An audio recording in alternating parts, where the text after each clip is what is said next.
The American presidents were people, like you and like me, or at least that's how the founders intended them to be. Hi, my name's Teddy Ebby. Welcome back to my reoccurring segment where we're talking about the more personal aspects of the US presidents past and present. Last time we talked about the son of the second US president, our sixth US president, John Quincy Adams, and we talked about his positive nicknames. But just like his father, good old John had enemies, and boy did they have negative nicknames for him. So today we're going to go over the three most popular negative nicknames for John Quincy Adams. And we're going to start off with a real zinger. His enemies often called him the pimp of the presidency. Pimp?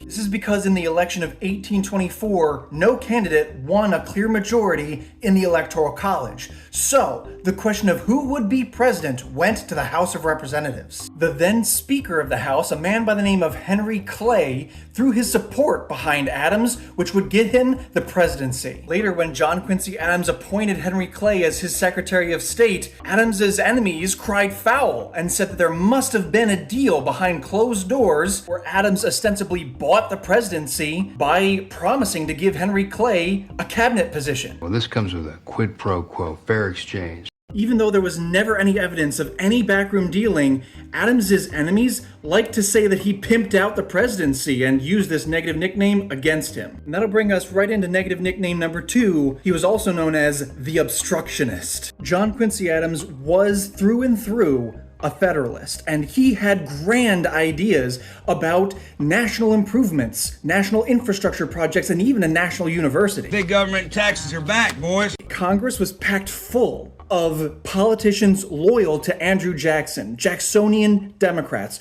who opposed these measures because they saw them as overreaches of federal power. They opposed Quincy Adams at every opportunity, and John didn't help himself when he refused to cooperate with them. I will not cooperate.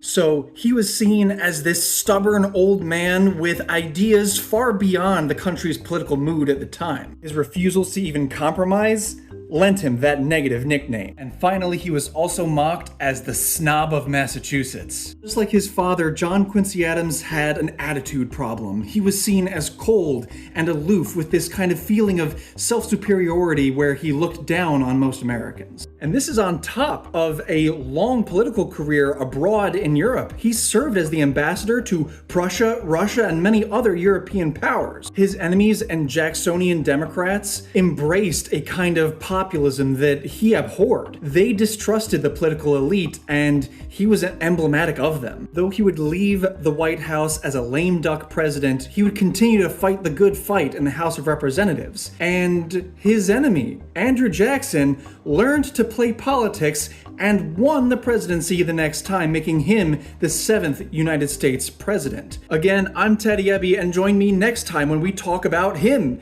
Andrew Jackson, and his 3 most popular positive nicknames.